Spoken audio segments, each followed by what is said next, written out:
شو بسم الله الرحمن الرحیم رب اشرح لي صدري ويسر لي امري واحلل عقدة من لساني يفقهوا قولي. اسلامی بینکاری چې زده کې نو غیر اسلامی خپل خود به خود ته وځي. اسلامی بینکاری داسې ده چې یو سړی د بینک ته راغی چې هغه ته ووایي چې یاره ماله پیسې پکار دي. غیر اسلامی بینکونه ته چې ورشي چې پیسې راکړه نو هغه پیسې درکړي خو هغې باندې سود ولګوي چې ډیر وخت پورې وی کنه نو بیا ډیر زیات سود په لګي چې کم وخت پینو کم سود لګي هغه باندې سری سود لګي پیسې درکې نغده به تور قرض. او غیر اسلامی بانکونو کې چې پیسې څوک جمع کوي نو هغه څه کنډیشن او څه شرطونه نشته بس حق دي نشته بس په دې ور کوي په فکس ډیپازټ کې اچوي یا په سیوینګ اکاونټ کې یا کرنٹ اکاونټ کې اچي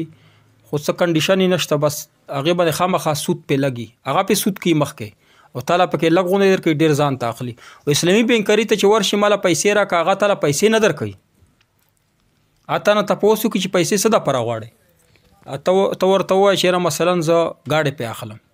نو دې درته وای اسلامي بانک چې زبر گاډي تعالی والم او تا باندې بیا په مربحه معجله باندې ګران خرڅ کا پاکستانو باندې یا پنيټا باندې تا باندې ګران خرڅ کا یا به تعالی په اجاره درکم. په اجاره کې شرط دا د اسلامي بانکونه دا کوي چې هغه گاډي تعالی درکې خو مالک کې بانک وي نقصان کوي یا نقصان رسی بانک ته زمان په غو باندې راځي او مربحه معجله کې خو مالک وګرځي بس بانک درنه زیات ځان خلاص کی نټا درته مقرره. اسلامي بانکونه داسې کوي نقد پیسې نه درکې لکه غیر اسلامي بانکونه نقد پیسې درکې. په دې کې به نور جزئیات چې هغه درته نوي په دې کې مثلا وکیل څوک مقررول شي نه شي ور جزئیات بیل دي پکې خو غټه خبره ده چې هغه تعالی په بانک کې چې ته پیسې جمع کړې نو هغه په فکس اکاونټ یا سیوینګ اکاونټ کې نه جمع کړې هغه په شرکت کې ورکړې یا مزربت په نوم باندې ورکړې. نو بانک چې هغه اسلامي بانک ته پیسې ورکړي هغه مخکې په هغې باندې سود نه کوي کاروبار پې کوي ته ور سره په کاروبار کې شریک یې صحیح دی که نه په کاروبار کې ور سره ته شریک وي. او دا غیر اسلامي بانکونه دا هم کوي چې مختلفو صورتونو باندې سود کوي چې ال سی او هغه لیټر اف کریډټ ال سی ورته وایي. دا مسله به تاسو اورېدلي ال سی متعلق چې دا ال سی بانک نه اخیستل جایز دی او که نه جایز دی. د ال سی دې ته ویلی شي چې بانک ته یو ضمانت ولا کاغذ درکړي. بار ملکونو سره چې تجارت کوي نو اول درته مال نه رالیږي تر څو پورې چې بانک ضمانت ولا کاغذ نه ورکړه چې هغې ته ال سی ویلی شي.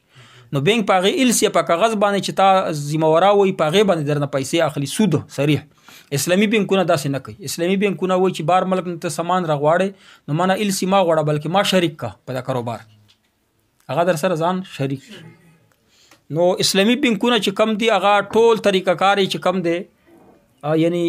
نفع او نقصان فی الحال خدا سه دی لکه څنګه چې غیر اسلامي خو عقد کې فرق دی ښه ستا عقد برابر کی کنه اسلام ته راوړی.